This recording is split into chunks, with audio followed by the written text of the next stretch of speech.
Welcome everyone to the ELCivics Network meeting for California, August 30th, 2023. Hope you're having a nice summer and not being too bothered by the heat. My name is Lori Howard. I'm the COAAP Program Specialist, specializing in ELCivics, IELCE, and I'm here to moderate the meeting today. Unfortunately, Portia LaFerlo won't be with us today, so I will be talking about both ELCivics and citizenship preparation today. As it says on this slide, please type your name and agency into the chat box. And after the meeting, if you haven't already done so, please register for this meeting at caadultedtraining.org. You can do it through Friday, but I'd appreciate it if you'd do it soon, because it helps us keep track of your attendance, just to know that your agency is participating in these meetings. And if you're not receiving my ELCivics network meeting reminders or other notifications, please email me your email address at lbhoward@caasas.org or ELCivics@caasas.org. Please don't put it in the chat. I won't be able to locate it there, but I will add you to the list if you email me. And it's nice to see all of you here. See if there's any questions. So let me go first to our agenda for today. We're going to have just a brief CDE update, talk a little bit about new COAAP information that has come to our attention, spend most of our time talking about civic participation in IELCE. As I mentioned, I'll give the citizenship prep information. And then we hope to have two of our wonderful experts talking about proposed or new COAAPs that they are developing, either the COAAP itself or the instructional materials that go along with existing or new COAAPs. We're going to have Lorraine Hammonds for sure. She's going to show us some slides about information on taxes and tax ID that she would like to add to one of our banking or Civic Objective 1 objectives. And then Maren Anton from Mount Diablo Adult Education may join us. If not, I'll tell you a little bit about what she's been doing on interacting with educational institutions. Is there anything else you would like to talk about today? Any items that we should add to our agenda? And again, feel free to chat or unmute yourself and ask a question or add to this agenda. If not, I'll move ahead. Our CDE update for this month is the same as it was on August 2nd. If you were here, just to tell you that the beginning of the year letter is available on the CDE website. You can go to this link. And again, I will send the slides to everybody in the network that you've told me I can send you information. I'll send it to everybody in the network after this meeting. So you can see, you can get the beginning of the year letter and these other pieces of information there. And I want to remind you that every month there is a statewide network meeting that talks about general information you need to know about WIOA Title II. The next one's coming next Tuesday, September 5th at 1 p.m. You can register at caadultedtraining.org as you can for all of our meetings. And then if you can't attend the meeting, somebody at your agency should at least look at the recording. And so if you go to this link, you'll find the recording. You'll find this page that I'm showing here, and at this red arrow, you'll see the network meeting recordings, and you have a history of them. They're posted every month. So that's an important place for you to look, even to just scroll through quickly to see what kind of new information is coming out of the state and that you might need.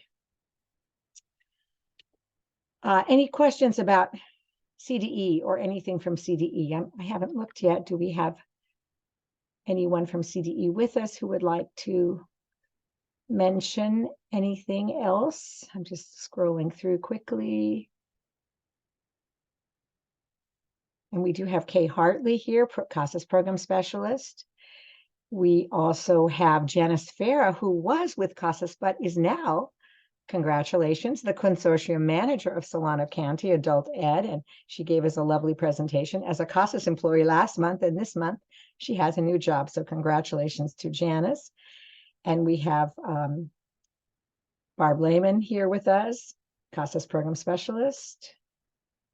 And I'm just scrolling through. Okay, great. And all of you wonderful people also with us. I wanted to just mention the CASAS information we, again, talked about last month. I'm not going to go over it again, but both Janice and Kara Evans, CASAS assessment specialists, gave presentations last month. You can find their presentations about STEPS, ESL assessment, or CASAS e-test accessibility features at the ELCivics support channel.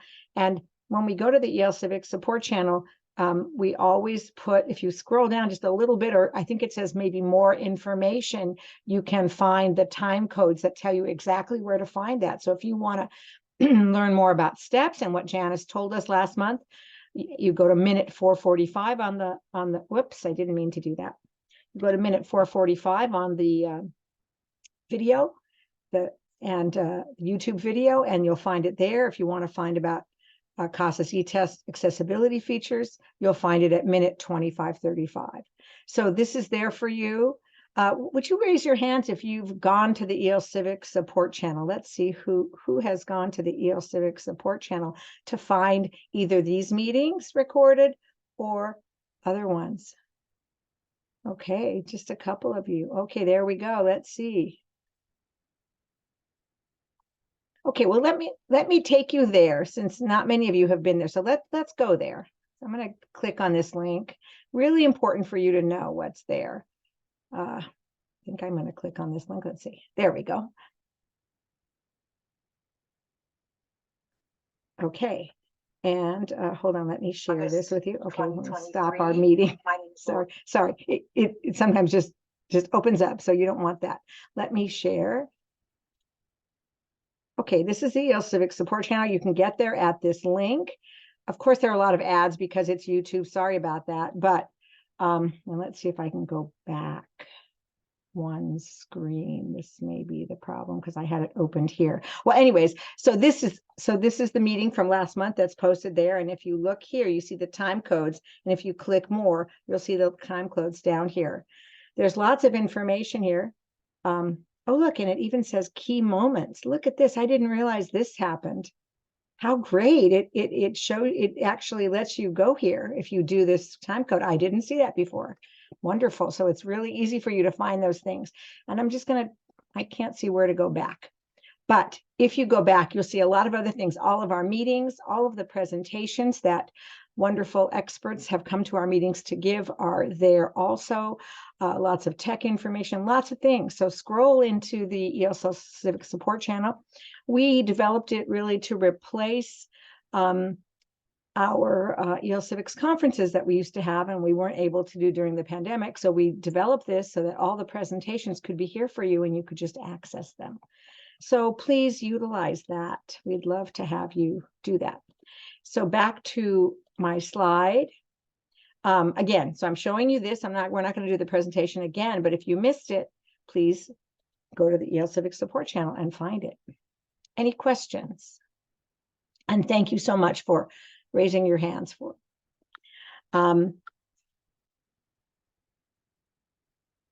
So let's talk about civic participation in IELCE. There we go, my scroller, there we go. So I just want to mention again that as of July 1st, everything you'll find on the ELCivics webpage has been updated and is ready for you to utilize. You can go in there and select COAAPs for 23-24. Just so you know, no major changes have been made to COAAPs this year, but any revisions that have been made, you'll find on this document, the revisions to COAAPs. You should look at that document every year. Everything in black that's there was already done, and then anything in green is new for 23-24. And I've already put a lot of changes in there just because we've had a lot of new COAAPs and stuff, and a few changes to some old things, things that were there already, I should say, that don't affect you. If something affects you, like a rating scale change or something like that, something important, I will notify you, because if you have selected that COAAP. But if it's just a language change that won't really affect, but is good for new people or for you to look at in the future, then you'll just find it on this revisions to COAAPs. If it's something crucial that you have to change in your documentation, then I will email you. I just want to remind you again that October 31st, your agency must have selected at least one COAAP.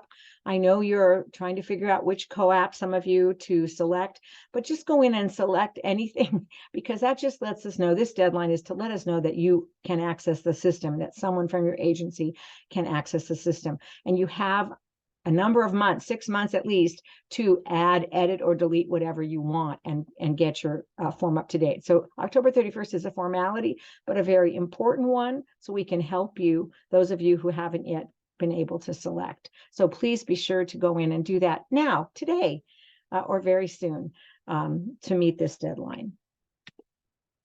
Okay, I'm excited to tell you that we have a number of new COAAPs. So I showed you at the last meeting, these are the ones we did last year. I didn't count them, but let's see, 3, 6, 9, 10 COAAPs, 10 new COAAPs came out last year, which is so great.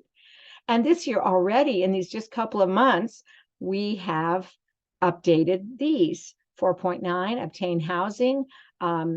It did not include beginning low before, and Sandy Watts from Santa Ana College wanted to add that, so we adjusted it to include beginning low. Again, some of these were written quite a long time ago, and we might have had different ideas about what a beginning low student could do. So know that COAAPs are a dynamic system. So if you don't think they're right, you can change them, which is really great. So please do that. 13.7, interact with educational agencies using digital forms and websites. That's there for you also. That Maren Anton from Mount Diablo Adult Education did that, and she'll be telling us about that if she's here. If not, I'll tell you about it.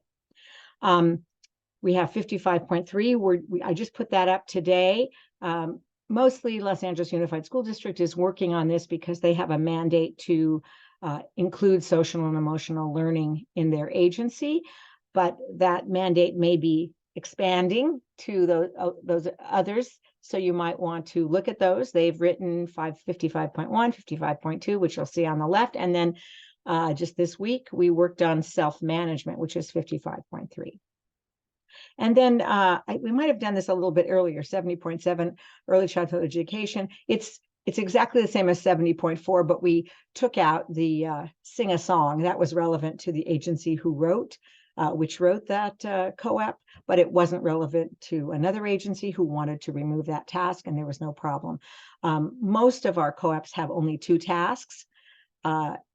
It's crucial that they have to have at least 2 tasks. If there's a third and that third one doesn't relate to your agency or your students, then it's easy to remove and make a new COAAP. Any questions? Okay, let's move on. So I'm sorry. I'm sorry. I have a question. Hi, my name is Natalia. We usually give our students a list of COAAPs, so they could pick, the topics for ELCivics for the next year. Mm-hmm. And we do this sometime in April, if I'm not mistaken. But you said that you update them. You update the website. I mean, all these COAAPs on July 1st, right? It's available. The updated version is available on the website. So, and sometimes you remove COAAPs, right, from the list, if I'm not mistaken. No, or you make some changes, right? So let me show you the kind of thing that what kind of changes are made. So let me go to the revisions document and show you what I'm talking about in terms of that. So I think what you're referring to is that something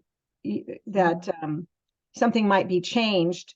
Yeah, and we already approved for our school for the next year. Right. But so in April, so here's the revisions document. And so what we're saying is that, the COAAP is all there. But for example, we have the new 4.9. Let me see something else. Okay, and here in 13.4, there was an error in the levels that were on 13.4, so we made a slight change.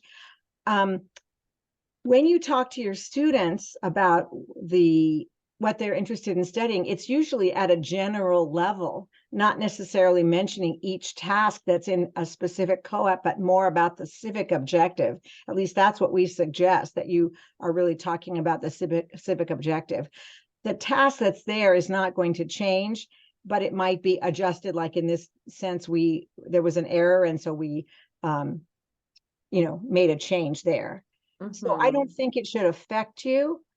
This one, 23.4, there was a point revision.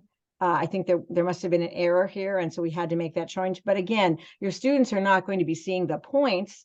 So as long as you, on July 1st, just make sure that any change that you didn't see in April, you are now working on when you're developing your lesson, should not be a problem for the students. Okay, thank you. Sure. So I'm not sure if it's, let me go back to my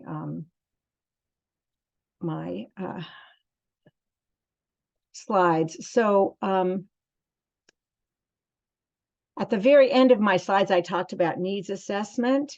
I'm not sure. And if you want to know more about needs assessment, it'd be really great if you go to the, I'll show it to you here. Hold on, let me just move forward a little bit. Oops, there we go.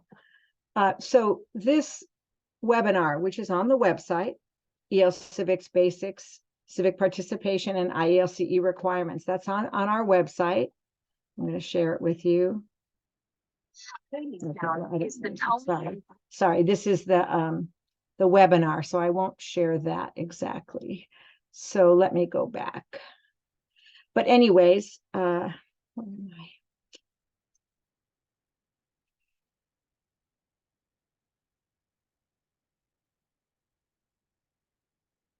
There we go. So here in this webinar or the slides, you'll see how to do a needs assessment, and you might want to check that.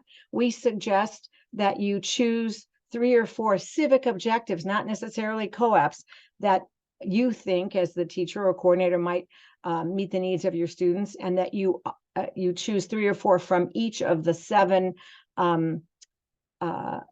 competency areas, and that then you offer those to your students. But usually what they're going to see is something like use a bank, or fill out a check, those kinds of things that are more specific or general, I should say, to the content. They're not going to see the specific changes we make in the revision form. Does that make sense?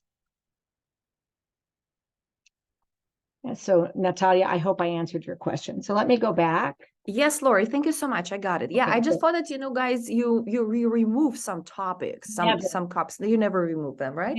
Okay, yeah, I got it. So we just need to give them a more general idea of, yes, what. So do me a favor and go look at that webinar or the slides that go along with it, just to look at those couple things. And actually, I can show them to you at the end of the meeting if you want to stay online. I'll work on that more with you, or anybody who'd like to talk about needs assessment. Okay. And Elizabeth is asking if they are 243 or 231. So remember that everything is 231, and then we would have to look to see what is 243. And so does anybody know where we would find that information? So let us do that. Let's find that information. Well, if you look at the full list, there's a little asterisk beside the there you go. So we can look at it in a number of places. I happen to have this one on my I was working with it earlier, so I'll just pull this up because I have it. So are you seeing it? This is the pre-approved civic objective list. So when you see the pre-approved civic objective list, which you can find in the gray box, which is very close to the top of the ELCivics webpage, and you'll find it here on the left, the little sword means that it's a 243. But let me go up to, sorry for scrolling, but let me go up to 4 because I can't remember whether it is. All the other ones are. I can just tell by the content. Okay, here we go. Sorry, scroll, scroll, scroll. 4, number 3 is, and number 4, nope. So housing is not considered one of the ones that's 243, so it's not considered work related. But all of the other ones on that list are, and thank you so much for reminding me. I should, when I put the numbers, I should show that. The other place, and perhaps maybe the easier place to find it is, and let me know if you're not seeing what I'm talking about, because sometimes it's hard to make both those things happen. But I'm going to go to the ELCivics page and try to share it with you. Just give me 1 second. Okay. Here's the ELCivics page. And let me scroll down. So you'll see that these are the things at the top are the most important things. But also this first gray box has all the great things that you'll want to know about. Okay. And this third item, ELCivics, Civic Objectives, 231 and 243 funded, blah, blah, blah. So it gives you, if you download it, and I hope you'll still see it when I download. Okay. So then you have each of the numbers and you have the little sword here, if it's 243, and then you have the Civic Objective, and then you have the immigrant integration goal area also. So that's a handy dandy way to know if it's 243. Everything is 231, but some of these are 231. And Janice is still trying to help. She can't give up her CASAS great service. So she's giving you the link there, which I assume is to this page. Thank you, Janice. Okay, let's go back to the slides. So everything you need is on the ELCivics page. So I hope you become familiar with the ELCivics page because it has everything you need. Okay, and I will remember to put the swords from now on. Okay, let's talk a little bit about how to develop a new co-op. We already have 4, and I hope, or we're in the process of having 4, and I hope you'll want to do it too. And the reason is, as I may have mentioned, this is a dynamic system. The reason I think it's so great is because it is dynamic. We didn't have just something that comes up on high. All of the COAAPs, the 180 now I think we have, were all developed by agencies, not developed by the state or by CASAS, developed by agencies to meet the needs of their students and their agency. So you can do it too. If you find a COAAP that doesn't quite fit the needs, you can revise a COAAP there. You can also write a new one, but most people revise. It's sort of the easiest way to go. What you do is you look at the one that you think most meets the needs of your students, and then perhaps look around to see if there are other tasks in the same competency area or another one that might meet the needs of your students better. You can select from another COAAP, or you can write new tasks, and just make sure that the 2 tasks you're putting together are challenging to each level of student. That's the important thing. Then just write a brief description of the task that you are proposing for the 2 tasks necessary for the assessment, and then send it to elcivics@casas.org or directly to me, lbhoward@casas.org. And I'll work with you to get it in a good shape, help you with the rating scale and the rubrics, etc. And once it's approved, that your plan is approved, as I said, I'll work with you to get it finalized. It used to be that some agencies were just submitting for their own agency, but we found more recently that since everybody's so familiar with COAAPs and how to write them, etc., or how to work with them, that we've been posting them as new COAAPs for everyone to use. So that's basically what's happening. So then I or Portia or someone at CASAS will post them as a pre-approved for everyone to use. Any questions about how to develop a new one, or anybody interested in developing a new one and you'd like to tell us now? Okay, and I've got another question here. Is July 1st the date? Oh yes, when CASAS updates COAAPs every year. Yes, July 1st is when everything is new, but we do it during the year if necessary, and you can see what's been changed during the year by going to that revisions document. And as I said, I will send you an email if it's something that you must make a change on, if we found an error of some kind. But in general, it's just some kind of language we think is perhaps more easier to understand or whatever. Okay, I'm going to go ahead unless there are any more questions.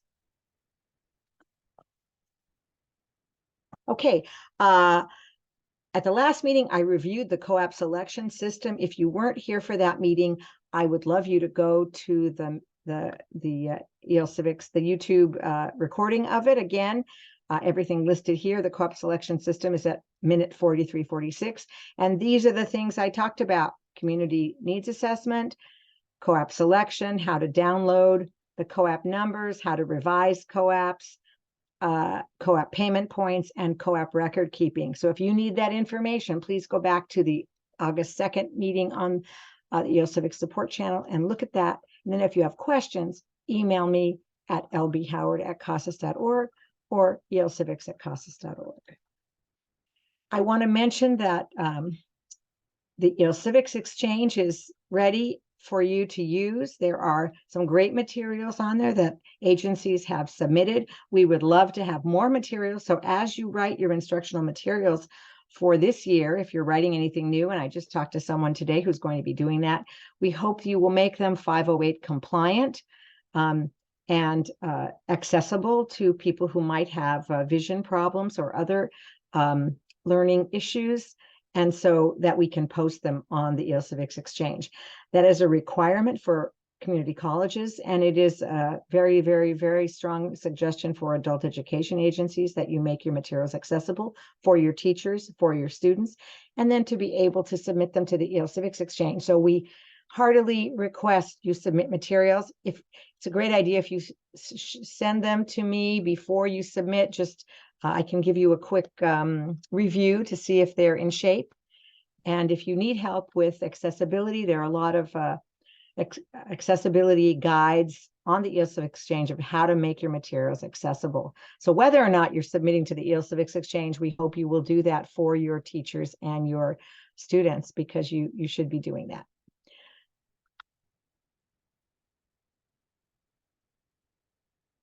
So Elizabeth, I'm not sure about your question. Forgive me. Keyboarding, emails, and evaluating websites. Oh, you want to develop a COAAP about that? So it can't really be about keyboarding, but it can be about writing emails and evaluating websites. And there is a COAAP that talks about that. I think in 47 or 48, you might want to check it out. And if you think it needs to be updated, I'd be happy to work with you on that, if that's what you're talking about. If it's not what you're talking about, feel free to jump in and talk to me, or write another chat, or talk to me after the meeting. Thank you, Lori.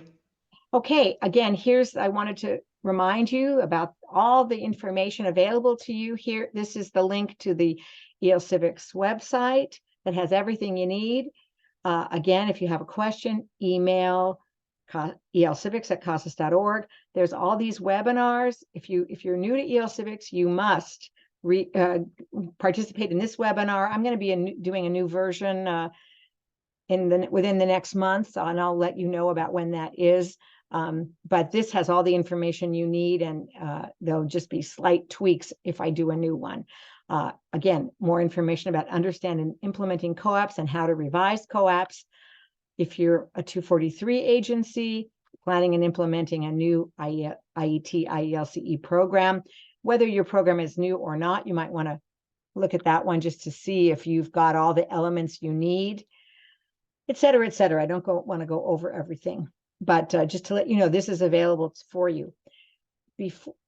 You're welcome to write questions to me, but if you have questions, check out this document, Civic Participation and IELCE FAQs. It's in that first gray box on the ELCivics website, and it answers a lot of questions on record keeping, on just how to do things, how to set up your classes if you want to have half your class be sit prep and half civic participation, or half civic participation and half IELCE 243. So there's lots of information there. Again, the ELCivics support channel, and these are all links. So when you get these slides, you'll be able to link to this. And remember, this meeting not exactly monthly, but more or less monthly. You can get on the mailing list by emailing me at lbhoward@casas.org or at this email address. And always you can register through November now. The December meeting for some reason is not showing up, and I'm working on that to get that showing up. Okay, any questions about where to get information? The last part about information here is that if you have a question about policy or fiscal issues, you should talk to your CDE regional consultant, and that is a different person from your CASAS program specialist. We have three CASAS program specialists on board today, me, Barbara Lehman, and Kay Hartley. And if someone else is here, let me know. And if you want to find who your CASAS program specialist is, you can go to the Civic Participation and IELCE webpage, and there's a link to seeing that. And you can, it's a little harder to find out who your CDE consultant is, but there is a link to email them and ask them who it is. So that's that. Okay, I've got a couple of questions.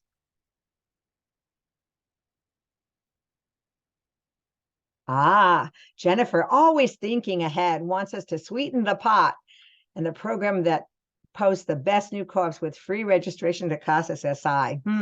I'll have to float that, but it might be hard to decide which one is the best because they're all so great. Okay, and also Jennifer is suggesting a co-op that focuses on information literacy would be super cool, especially with the upcoming election. So we do have something in 47 or 48, a new one. I think it's 48.8, could it be?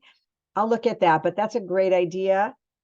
If anybody would like to write that about election literacy, it would be great. Again, not all of our students are eligible to vote, but still great information for them to learn about as part of our society. Okay, great. Any more questions about civic participation and IELCE?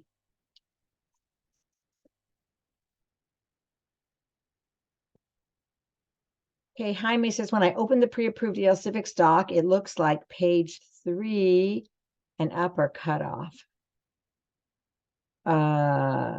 So you need to, I think you're talking, let me show, let's go there. Let's see if it's still on my on my page here.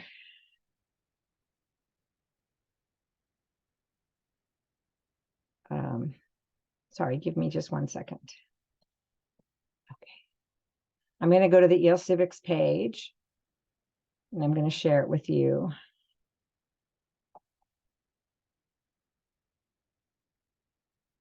Whoops. Oh yeah, here I am. Okay, great. So when you, I think this is what you're talking about, the pre-approved additional assessment plan list. This is where all the COAAPs are. If you click on here, you get this. And whoops. Well, so my page looks a little different because I just looked at 55, but when you get it, it should just probably start here at 1. Okay, let me just go there so we get to what you would be looking at. Lori, we can't see your screen. We're still seeing the PowerPoint, please. Okay, great. Thank you so much for letting me know. Let me share it again. Okay, good. So here we are. Okay, so when you press on that pre-approved civic objective list, sorry, I'll go back and show you how to do it. It's the first item on the ELCivics page. You get this screen. And if you scroll down, maybe I thought this is what you were showing me. You only get one thing. Maybe I'm wrong about what you were thinking. But you need to go here and say, I want to look at 13, and you want to make sure you're in the current year and hit go.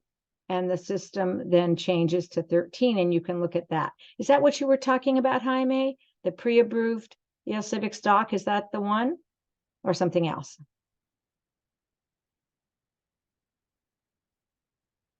Oh, so Janice, you provided a PDF. Perhaps it was cut off, the PDF you provided? I just grabbed the URL from it. Lori, if you go back, that's exactly where I would suggest people. Okay. So thank you for doing that, but let's go here then. Maybe you were talking about Well, in any case, Jaime, if you would go here to the page, everything here is in good working order. So I'm not sure about the link that you got, but if you would take it from here. So this is the 231 and 243 funded item that I showed you. And I also showed you the pre-approved civic objectives list. It should be all there when you download. So try that again if you would, and then let me know if you have any problem. Thank you for asking that question. Okay, let's go back to my slides and I'm going to tell you about citizenship preparation. And then we will go on to our presentation. So Lorraine, I hope you're still with us. And I didn't see Maren if you're here, but if not, I will talk about what Maren was going to say. So citizenship interview test. So Portia, again, can't be with us today, but she asked me to go over it and just to let you know that your students at the high beginning or advanced to advanced level ESL can take the citizenship interview test. We assume that they would be part of a citizenship preparation class so that they would have all the information they need to pass this test. The form is 973 or 974, and it takes about 15 to 20 minutes to give the test to our students. The information that they need to know is personal information and information from the N400 for naturalization. And the SIT test is a simulated interview test that helps determine if the student is ready to pass the USCIS version of the naturalization interview. Okay, and students who pass the CASA SIT test with a 206 or above can earn a payment point for their agency. And if they don't pass, they can retest with an alternate test form after they have done study enough to hopefully pass the test. So in order to give this test, teachers need to be certified. And so this slide gives you information about certification. So you need to be certified to give the SIT test to students. If you want to become a SIT examiner, then you can order the self-paced online training at this link. There's no charge to funded agencies. So sometimes when you fill out the form, it'll ask you for money. Just go ahead as if you're paying, but because your agency is a WIOA 2 funded agency, you will not be charged. And then there's a video on the CASA Citizenship YouTube channel or support channel that tells you about that. So we have 2 support channels. One is ELCivics and one is Citizenship Preparation. And you'll find this video on the Citizenship Preparation support channel. Jennifer, you want to make a couple of comments about USCI? Oh, you know what? Can you wait to the last slide and I'll tell you that in just a second. On the last slide, we can do that. How often do you need to certify? Thank you so much, Cynthia. I'm going to tell you, whoops, the next slide tells that. SIT certifications expire each year on June 30th, and SIT examiners must recertify each year between January and April 30th. You will be notified. If you just got certified this year, I think they give you a sort of a year and a half to certify. So don't worry, you'll get notice of it. The recertification is completed online. And again, as I mentioned, you'll be notified in January about how to proceed to recertify if you need to do that. The SIT certification and recertification trainings close on April 30th. So if you want to get certified or recertified, you have to finish before April 30th, even though your certification is valid until June 30th, we close off the testing at April 30th. And if you have questions, sit@casas.org or that phone number will answer all your questions. So you can once you're certified, you can give the SIT test remotely. And if you've done the training, they'll tell you about how to access the fillable forms, or you can do the SIT test in person. You need test booklets. Again, you learn that in the training. There's no charge for funded agencies. We owe funded agencies for the SIT test or the training. And you just need to put in bill my PO box before checkout, but you don't get billed if you're a WIOA funded agency. And it just says here, do not use the fillable forms for in-person testing. Those are the rules. Okay, we also have a second test, government and history. So SIT students or SIT preparation students can earn possible 2 payment points by passing the SIT test and the government and history test. This is a 25-minute test. Those are the form numbers 965 and 966. It's a listening test of knowledge of American government and history. It's based on the USCIS 100 questions. It can be given remotely, and you can ask for e-test or a flash drive option to do that. And again, if students pass at 206 or above, they can earn a payment point for their agency and be prepared for the USCIS naturalization tests. Quick question. Where can I find the curriculum for both the CIT and for the CASA's citizenship test? So there's not curriculum for the test, but there's curriculum for citizenship preparation instruction. And you can find that on the citizenship preparation website. And let me show you that right now. Because I would love to see the competencies. And you're right, I misspoke, not the curriculum, the CASA's competencies when it comes to those two subjects. Well, with the citizenship anyways. The competencies. Okay. So that's a good question for Portia. I think you'll find them in the competency list under history and government. But let me take you there and see what I can show you. So I think I'm sharing with you now this civics page, but if you go over to the left-hand side, you'll see California Citizenship Preparation. And Jennifer, I'm going to let you speak because I'm sure you know the answer too. So here's the citizenship preparation test, and here's the U.S. Citizenship and Immigration Services Resource Center, lots of information and a whole framework about how to teach citizenship, and there would be competencies there, okay?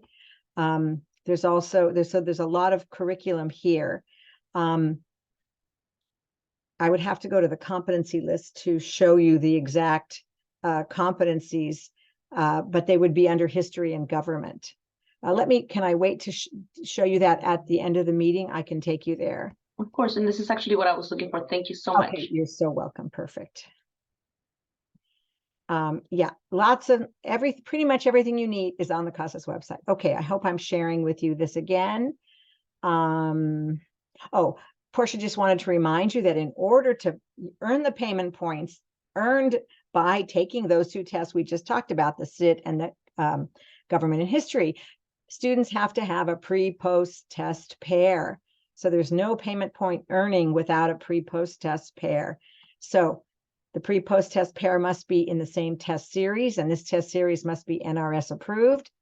And the pre-post test pair also must be in the same test modality. So you can give a listening test or a reading test, but the pre and the post need to be in the same modality. So now we're talking about the naturalization test redesign, and Jennifer's going to talk about that and whatever else you wanted to say. Jennifer, go ahead. Lori, can I just make a comment about the competencies, the citizenship competencies? Yeah, so I went to CASA Summer Institute and did a presentation about, how to prepare for the CIT and for the other civics portion. In that presentation, I do list the competencies and I talk about how I address them. So I need to record that. I meant to do it during the summer, but I will be re-recording that that presentation and posting that to the CASA's YouTube channel. CASA's YouTube channel. Okay, that's number one. Number two. Can I just ask you a question? Any possibility you can pop those competencies into the chat or send them to me so that I can just send them out to people? If we have a couple minutes, I can do it. I have to switch computers, so okay, no worries. It'll take me a little bit. Another time. Yeah. Number two. So a lot of people have been waiting for the new pilot program to come out, which is basically going to be changing the way that they do the USCIS interview. That they were going to do, instead of focusing on the N400, that they're going to focus on the presentation of 3 pictures of everyday life.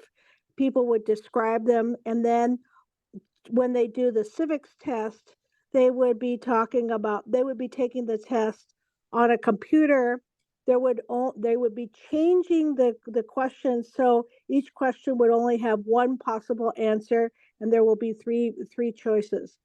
However, that pilot was supposed to be released in July. We were supposed to be doing it throughout August and September, and there was a hold put on it, or it seems to be, because we're not getting any comments from USCIS directly. In the middle of July, they had a webinar with the Department of Homeland Security Ombudsman, and they were saying, hey, all these governmental or all these stakeholders have concerns about the upcoming pilot and the changes to the test. So USCIS addressed some of those issues.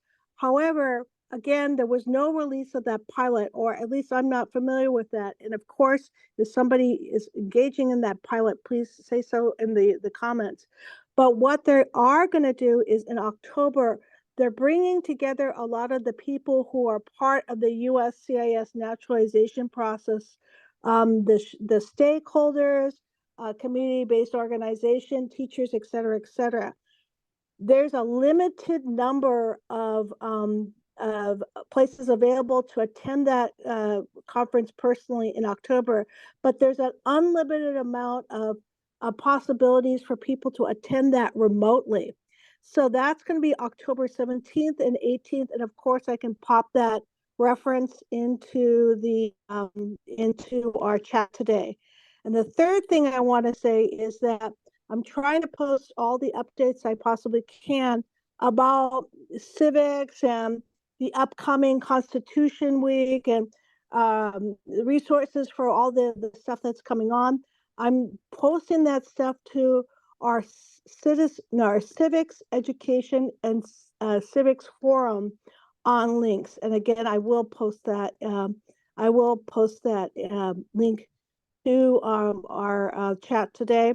Tomorrow we are going to have a coffee talk with Lynn Weintraub, who wrote some of the best civic citizenship books. So she's going to talk about how she does grants, works in the library, does a civic step-up program for seniors, so to get them ready for citizenship classes, which is very much akin to our COAAP stuff. So again, I'm trying to post as much as I can to the Link Civics forum. So let me go grab those competencies, and thank you so much for letting me talk. Thank you, Jennifer. Jennifer is our resident expert in citizenship preparation. She does so much work in that, and we are so blessed to have her expertise with us today. So thank you so much for that. And there was a question about which test to use. So ESL students should use STEPS or Life and Work through this year. STEPS is our new test. In a rare situation, goals would be acceptable as well, because it is an NRS test, and that would be for the advanced student who either in IELCE, IET training, they're getting workforce training, or taking citizenship, but also enrolled in high school, that they already took the goals test, and so that would count. We don't want to test people a lot, so if they've taken goals because they're a high-level student, in that special situation that a high-level student would come back to Cit Prep or IELCE, that goals also does count. Okay, that's just wanted to bring that to your attention. Okay, just quickly, upcoming meeting, next one, November 1st. That prompts me to tell you I'm going to be out of the office from September 23rd to October 23rd. If you want to write a new COAAP or revise a new COAAP or get any questions answered from me, please do it before September 22nd. Okay, because I'm happy to help you. I've got time to help you. I will help you, but I'm not going to be here during that time. So please get everything done that you need before then, or wait till I'm back in the office after October 23rd. And I will see you on November 1st for a meeting. And then on December 6th, that meeting is not yet posted. We're trying to make that meeting get posted. Question? Okay, great. So before we get any further, I want to, please type your name and agency into the chat if you haven't already. After the meeting, please register at caadulted.org. And I want to get to our wonderful presentation because Lorraine has agreed to present. So Lorraine Hammonds from Whittier Union Adult School is working on, this may or may not be exactly correct, she's going to correct it, on a revision of 1.6. She wants to add tax information and tax ID instruction into one of the number ones. We're not sure yet. She's working with Marin Anton on this, and they are trying to, and she's going to report to us what she's doing, hopefully inspire you to either use this in the future or write your own in another thing. So Lorraine, I'm going to hand it over to you. I'm stopping sharing and you can go ahead and share. Boy, So much for doing Hi, it. hi, can you all hear me? boy. Yes, Lori, can you hear me? we hear you great. And we see Okay, so just want to say good afternoon, everyone. And I know we're all off to an exciting start of the school year. And let me go ahead and share my screen.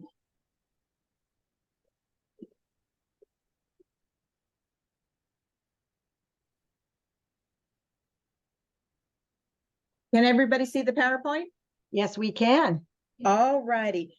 So about a year ago, Lori put out a feeler to the group of who would be interested in rewriting this.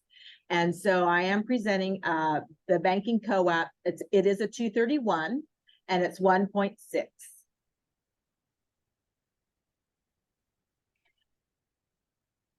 And Lori, I did share the slide deck with you to both the email addresses that I have for you. Great. So I'll send that out to everyone else. if you're not familiar, if you're just getting started with COAAPs, my advice is don't be afraid. For many years, we only use COAAPs that we got in their entirety from other agencies. And a couple years ago, we started writing them ourselves. And I was very interested in this particular COAAP because Lori was asking for somebody to embed tax preparation. And I think that's really a valuable information for our students. And so I wanted to show you that if you do look at the COAAP list for this topic one, there are a couple of them. So there's 1.4, 1.5, 1.6, 1.7, 1.8. So there are 5 existing ones. What I have chosen to do is to, let me see, is to rewrite one specific one, which is 1.6. So you can see in 1.6, this is the standard format. If you go to the CASAS website, in this particular COAAP, there were 3 tasks. So the first task is, it's a role play. It's an inquiry at the bank. And it had originally 4 examples that it gave.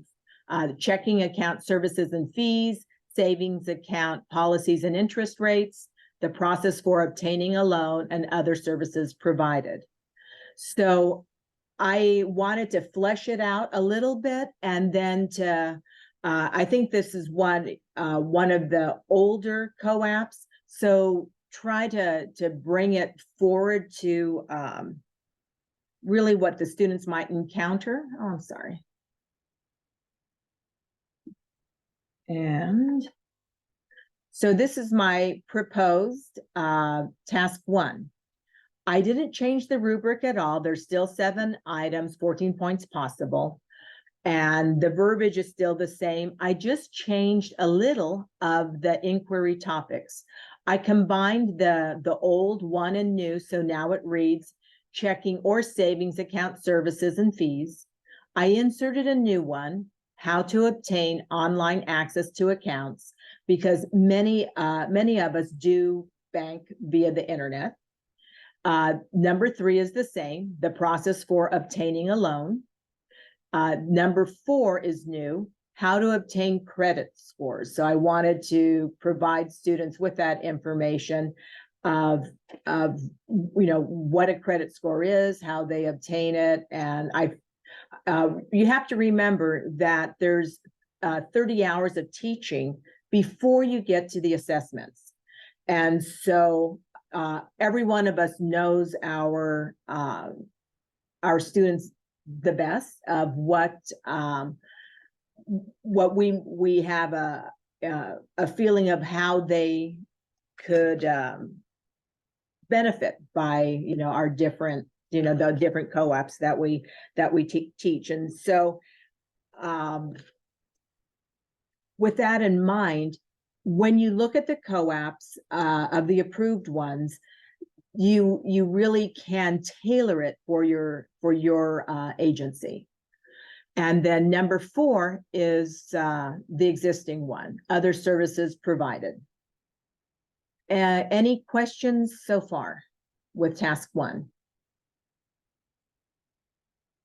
I just want to point out, this is Lori, just to say that you can see just how minimal a revision can be, but still be helpful. So nothing else was changed except the inquiry topics, but the inquiry topics show anyone looking at this what things could be taught to meet this objective. So thank you so much, Lorraine. This is great.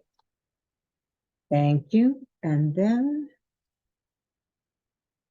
okay, so getting back to the COAAP as it stands, task 2, I left in its entirety. Task 2 is making a budget, and we will be doing that. We happen to be a Google school, so we use it with Google Sheets as opposed to Excel, but it's the same idea. They're spreadsheet programs. But I think that's a very powerful thing to teach students as well. So task 2, I left in its entirety.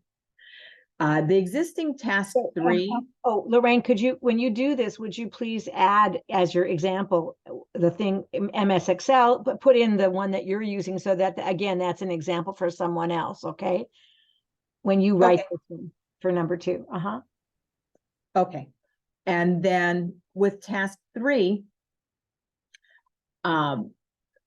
it was like a compare and contrast, like it's as if the students would go to different banks or find out the information online about different banks and how much the various products would cost and what the requirements were. So task 3 was the big rewrite. So I redid task 3 with the tax preparation. So that was the major rewrite. And so given a scenario that includes a W-2 and the budget from task 2, so they would be utilizing what they've already done. They will students in beginning low and beginning high will complete either a tax preparation chart or give information orally to the assessor. So in task 1 is a role play. Task 2 is something they're going to produce digitally, and task 3 they tie it together. So it would be a role play for beginning low or it could be a role play for beginning low, beginning high, or it could be submitted preferably electronically as a tax preparation chart. With students in intermediate low through advanced, it would be a more elaborate tax preparation chart, because remember, they have more budgeted. When they prepare their budget, it's going to be, they'll have more items on it for the higher levels than they would in beginning low. But this chart would be one that they could take either if they were preparing their taxes online. Sandra, I see your hand. I'll get to you in a second. That they could use to prepare their own taxes if they were using an online H&R Block or one of those tax prep programs, or one that they would take to somebody who would be their tax preparer, and they would have all the information there. So for example, there's, again, going back to the fact that there's 30 hours of instruction, things like you teach them about the W-2, you would then teach them about a W-4, Social Security or the I-10. So there's a lot of, you kind of start with the assessment and then you work backwards into what you need to actually teach the students. Sandra, I see your hand up. Yeah, my apologies. I've been a little multitasking because my supervisor was emailing me needing to know something now. But I don't know if I missed this. Do you have, as a part of this, what's it called? I think it's called a TIN number, tax identification number. I-10. Yes, the I-10 is the individual taxpayer identification number. And of course, the government does like to collect its taxes. Not everybody who is eligible to work is eligible to have a Social Security number. So they created the I-10 to be able to allow people to pay taxes. It's also, the I-10 is going to be important to us because it's going to be another way that we can do our data match. So, you know, we as agencies are now collecting that on intake. If they don't have a social, we are asking if they do have an I-10. I have, at the end of this presentation, I'll be sharing with you who I've worked with and what I think that they're working on as well. There is Paul from LAUSD is waiting for the go-ahead to be working on developing a COAAP just on the I-10. Oh, Does good. that- Okay, does that that's one answer your thing our question? costs office has asked for, is developing some kind of COAAP using that I-10 so students learn about it. So yeah, I was excited to see this. And So just Sandra- just a side note, we just did banking this last semester, you know, with making the budget. Even the beginning low students, they got it. They did fabulous. I was so proud of them. So Sandra, I just wanted to mention, so about the tax ID number, you know, what we're talking about, and I'd love to have your input on it or anybody else's, is whether whether it's applicable to the majority of students and whether it deserves a whole COAAP or just a task within a COAAP, and the legality of giving that kind of advice. So that's what we're struggling with right now, and love to have your input at another time. That feel free to send me an email about your opinion about that, or anybody else who'd like to weigh in on that. Yeah, because you'd have privacy concerns and all that. You'd Exactly. have to, So something like scenarios rather than the student giving their personal information. Yeah. right, but even so, is that applicable to the majority of students? That's what we would need to talk about. So let's talk about that. But that's the issues. Thanks. Thank you. Thank you both. So my envision was it would be a subtask or a lesson as part of task 3. So again, I have been meeting, I've met via Zoom, Marin Anton, wealth of knowledge, has a lot of materials, great sounding board. She's not working on 1.6. I believe it's a different, it's within banking, but she actually has a little bit different of a focus. But really a shout out to her and to Paul Young. I appreciate their willingness to collaborate. I think as practitioners within our agencies, of those of us who are tasked with the writing and structuring the teaching and the lessons that go into the COAAPs, I would love to see further collaboration. With that in mind, if anybody is interested on this COAAP, I will be able, I'd love to have everybody who's interested and available on Wednesday, September 13th at 1 p.m. I'll be setting up that Zoom that there's no password. So maybe we can see where we're at and see some ideas, and even sharing some lessons if you're that far, or even just ideas for lessons. I can tell you, Marin and I met for an hour and a half or so. I guess it was last month, and it really was so helpful of seeing things through a different lens with somebody who's actually doing the same sorts of things. And so if you want to take a picture, there's the Zoom ID. Also, here is the way to contact me. I am in Southern California and Whittier. That is my cell phone number. So if you can either email me, if you're a texter, feel free to text me. And I would love to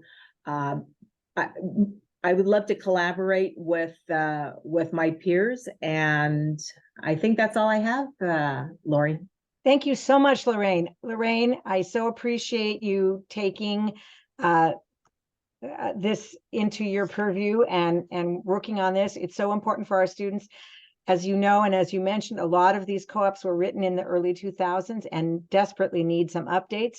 We at CASAS can't really do it because we don't have the on-site information that you have about the needs of your students. So we need you to participate in doing it, either helping us or taking the bull by the horns, as Lorraine has done in doing this. As you see, the majority of change was just in one task. So the rest can be kept if it meets the needs of your students. And we so appreciate you taking an interest in this and going ahead and collaborating. And I will try to be at that meeting, and I hope others of you will be too, so we can get this new COAAP set up. And I'm thrilled to hear that you're not just working on both you and Maren are doing your own co-op. So we'll hopefully have 2 new ones in the banking, and maybe we'll start phasing some of the older ones out that don't meet the needs. We've got Juan saying, great job. Thanks, Lori. And a question for you. So when somebody gets close to, like I am, to submitting, is there a form? Is there a blank one of the co-ops that we retype it? So the easiest thing to do is to go into the one that you are doing. Let me show you how to do that. So you might want to do this just for your own information, just to share with your teachers or whatever, but this is how I do it. And this is really the easiest thing to do. So hopefully I'm sharing the ELCivics website with you. And I just go into the pre-approved list. And again, let me know if this is not showing. We're going to go into number 1. So I think this is helpful to some of you. And you said that it was based on 1.6, right? So we're going to go to 1.6 and view details. And then what I do is I Control All and copy it, and then I paste it into a clean Word document. And I'll show you that in a second. And again, this is for you to be able to share with your teachers. And I'm going to share it with you in just a second as soon as I get it up here. Here's my document. And then amazingly, when you paste it in there, it's in the same format. And so then all you have to do, just one second, let me make it 1 page. So, sorry, all you have to do then, it's not going up. There we go. Is just cut and paste into this document. Having trouble somehow, my computer is not happy, but you can see it right here. So all the rubric you said stayed the same. So here the rubric is there, and all you're having to do is change any example that you want, or take out a task that you're not using and replace it. So if you do this and put all your new information in here and then send it to me like this, then I can work on it and give you suggestions and then easily post it into our system because it has all the information it needs. Does that make sense, Lorraine? It does. So I will get that done sooner than later. Perfect. And any of you, this is how you could do it. If you want to just share with your teachers, make it a Word document, it makes it very easy to do that. And then it's really easy to make the changes that way. So again, thank you so much. And before we finish today, let's see, where did my... Lori, Yes. This is Barbara. Would you suggest that people highlight their changes in a different color so it'll be easier for you to look at and make comments, or do you want to just Sure, that would be great. Usually I've been working with people, so I know what they're doing. Yeah, But yes, if you're okay. doing it that way, then yes, you highlight the new things. That helps me a lot so that I don't have to be, if it's the same, Yes, it's just yeah. sitting there and I don't have to look at that part. So yes, thank you. That's a good suggestion. So thank you, Lorraine. Really appreciate it. Lorraine sent me her slides, so I will send them off to you too, so you can see. I don't think Maren was able to join us, but I just want to mention that Maren has her fingers in a lot of pots, so it looks like she's also doing a Civic Objective 1, but the one that we finished just already was a revision of 13.6, now called 13.7. You can find that on the website. I posted it today.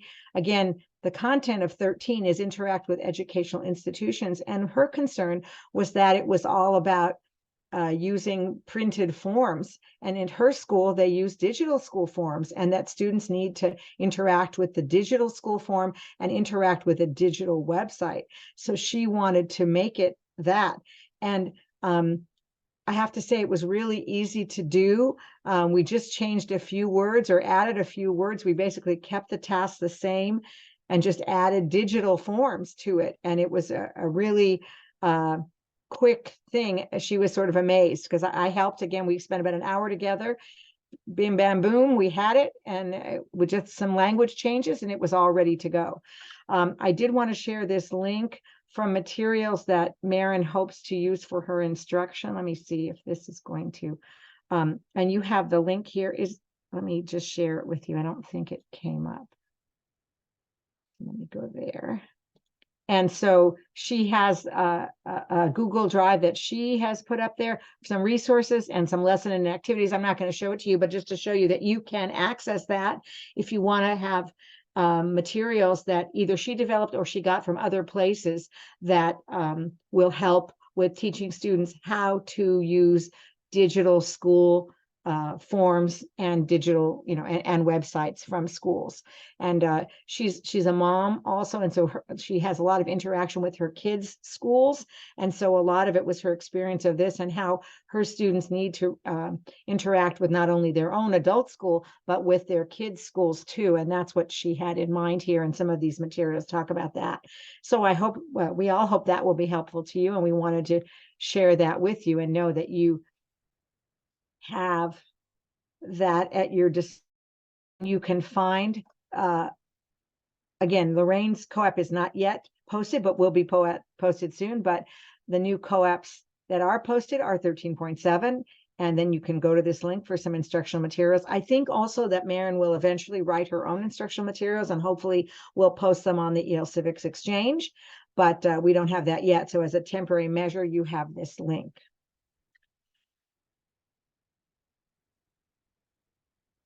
So I hope that's been helpful to you. Any questions?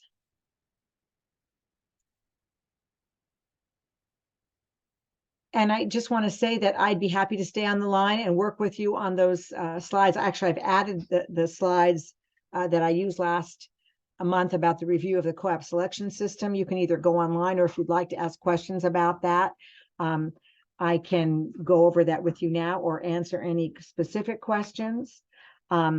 Otherwise, I'm going to call this meeting to an end, and I will see you on November 1st. The schedules with the other WIOA network meetings, et cetera, I don't like to conflict, and so there weren't enough first weeks of the month or last weeks of the month, which are my weeks, to be able to have a meeting sooner than November 1st. So that's why our next meeting is November 1st. But if you have any questions before then, please contact me.